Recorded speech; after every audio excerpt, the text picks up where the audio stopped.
Hey guys, it's Sid with SVTperformance.com. I'm up here in Detroit, Michigan at Livernois Motorsports. We're going to be checking out this 21 F-150. Belongs to Andy, who's worked at Livernois forever. He just had a new exhaust system installed. This is Livernois' stainless steel exhaust system. They've got this thing for 5 liters, EcoBoost, all that kind of stuff. This is a 21 5-liter regular cab F-150. You can see thing is nicely polished, really nice welds too. Straight through muffler. We're going to take this thing for a ride in just a few minutes, but I wanted to give you guys a look underneath.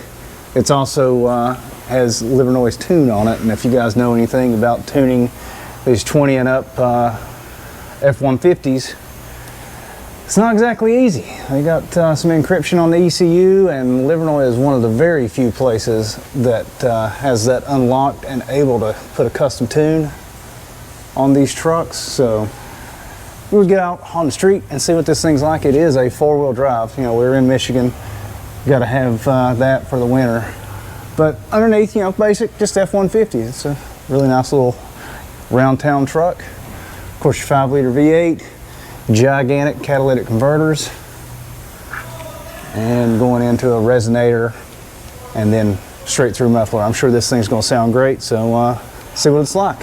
One other thing that I noticed while I was underneath this is of course you've got the Super 8.8 rear axle here,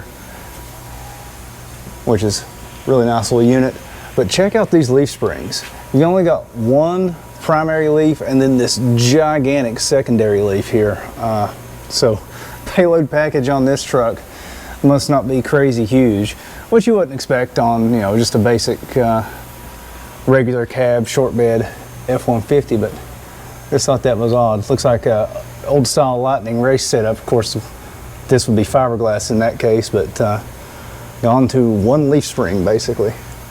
Interesting.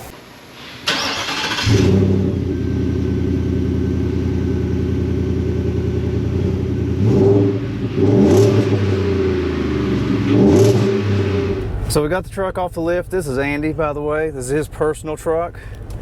And so other than the exhaust, it does have Livernois tune on it. And which version of the tune do you guys have in it? So this is version 12 currently, which is the most up-to-date version, got the most improvements over stock. So really focused heavily on E85 revisions and shifting revisions and all that, while still keeping everything, you know, happy overall. So is it a 93 octane tune in it now? Or? So this one on the 5-liter, since they're flex fuel from the factory, and we can auto scale for octane, this will actually work 87 to 93 and, you know, E85 all on its own. Okay. So right now it's full of E85. To be honest, it has not had anything other than E85 after the first fill up. So that's really what makes the most power on these, and it's our preferred fuel for it. So it makes probably 25 to almost 30 more than 93 octane on it. So it's a pretty big deal. So overall, what would be the performance added versus stock? Yeah, so stock on E85, these make like 360, which is respectable, right? Yeah. Especially for a truck. This one makes 394. That was before we did the exhaust. We haven't dynoed it with the exhaust yet, but you know, we definitely plan to, and we hope to see it make I don't know, 405 is my hope. You know, solid 10-ish horsepower from just changing the catback on it.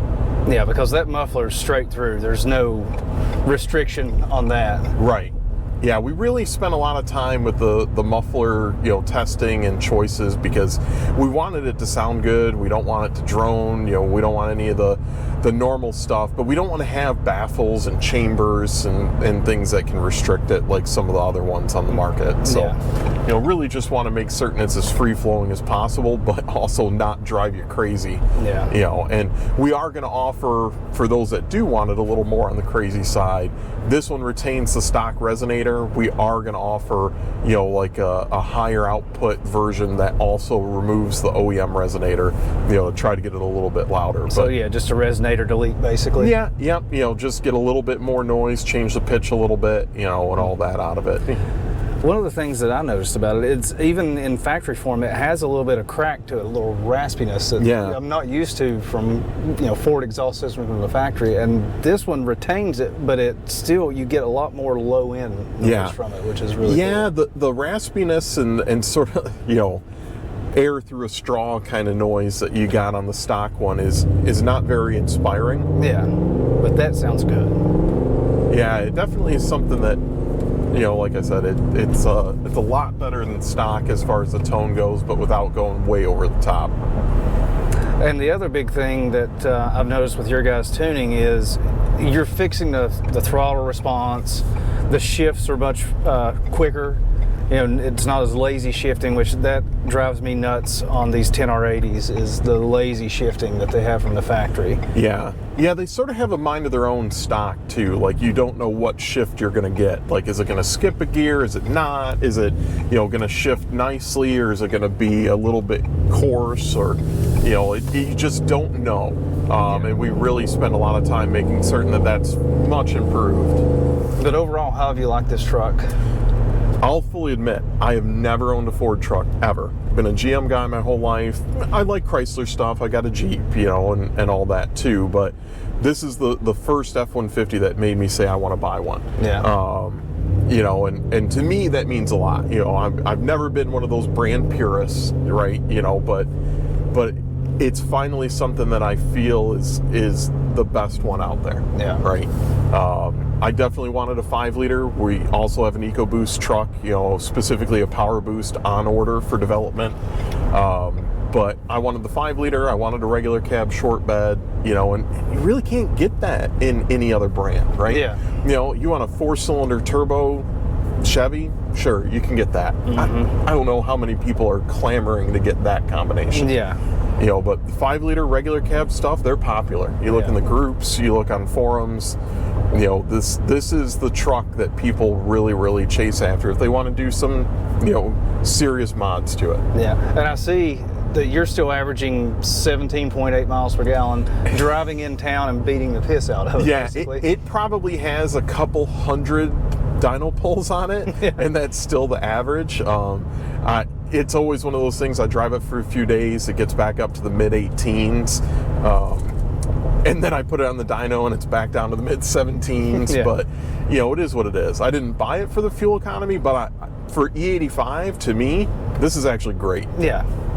I mean, and if you were just driving it and not putting dyno pulls and things like that, it's probably 20 miles per gallon on an E85. Yeah, if I worked at it and tried it, I'm not going to say hyper mile because that's silly, but if I tried, I think I could get it to 20, but to me, my Jeep on E85 gets 9.5 to 10. Yeah. So this is leaps and bounds better. And a lot of people don't realize how much fuel economy you lose with E85. I mean, you make it up with the fuel being much cheaper. Yeah. And then the performance. There is, but it's not as much. Like, everybody loves to throw out a 30% number. It's not 30. I saw about 15%. So you notice it. Yeah. But it's not the 30-35% that like people just throw out there as a number. Mid-90s, that number came from testing back then, but we all know how advanced computers and engines were back then.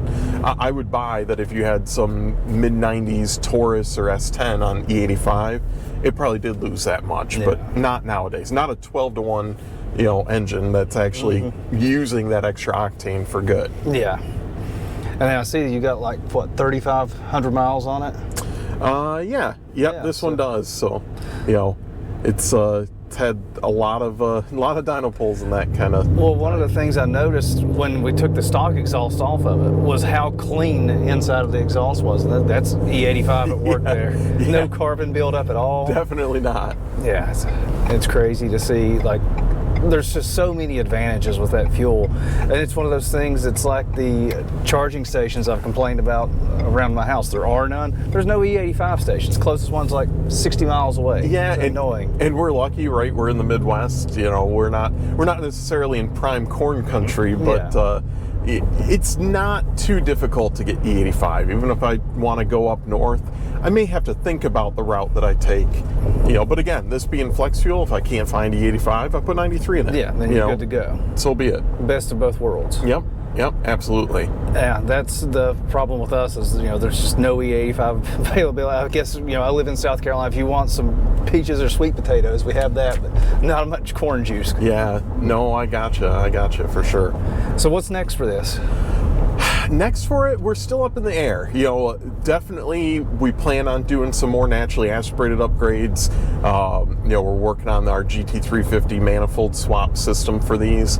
So that's probably going to be next. After that, forced induction. Yeah. I don't know which one we're going to go with yet. We're working on a couple of different options there, right? Everybody knows Whipple's got one, but we're also working with Vortex. So it's still up in the air on what path we're going to choose. And, sort of the world is our oyster as far as that goes. We'll go through and make a decision based off of what we think, is going to be best for the mods this has. Yeah. So, well, it should make for a fun little daily driver, that's for sure. Add a little bit of boost to it. Yeah. It definitely will. I mean, this thing's pretty compact, right? It's I won't say it's light, but compared to F-150s of this size of years before, right? We all know they got a lot lighter when they went aluminum. They continue to do stuff like mass reduction on even these, right? And that's why you look, 21 definitely outperforms the 20, on paper and in practical purpose, mod for mod and stock for stock. Yeah. And it's funny you talk about the weight of it. We just had an electric F-150, a Lightning, in for testing, and you can feel the weight on that. You feel every ounce of that 7,200 pound curb weight on that truck driving it down the road. So yeah, this is a featherweight by comparison. Yeah. It's the weight has some advantage, for probably ride comfort, right? I know those watching the video can't really tell. It's a little bouncy, right? It's stock suspension. It's designed to still haul stuff. This will eventually get lowered and all that, but we can only prioritize the energy spent on our own vehicles so much, right? We got customers' cars; those are way more important than our own. But definitely that weight comes handy when it comes to ride quality. Yeah, you guys don't have the best roads up here, so. No, we definitely don't. They get beat up pretty bad and they get neglected pretty bad. So it's fantastic for testing for rattles and creaks and squeaks, after a project's done, but not the best for just going out and enjoying a nice, summer sunny day. Yeah, it's dead silent in here too. That's the crazy thing. Other than you get a little bit of a rumble from the exhaust, there's no squeaks or rattles or anything like that. So good build quality. Yeah. So we're gonna go up here a little bit. Hopefully find a area that's okay to stretch its legs. It's amazing how fast we got down to Mexico from Michigan. I know. So it's that E85 tune, I think. Yeah, it's E85 tune. Good conversation. Makes time go by. See if we can get a good stretch here so you can see it through all the gears. All the gears? All 10 of them? Well, maybe not all of them, right? I think the truck would fly apart if it tried to hit the top of 10th, but... Now, this is a really nicely equipped truck, too. It's an XLT. Yeah, it's an XLT. It's got everything you can for a regular cab, short bed, but definitely wish there were a couple of things that you could get that, just isn't available, but...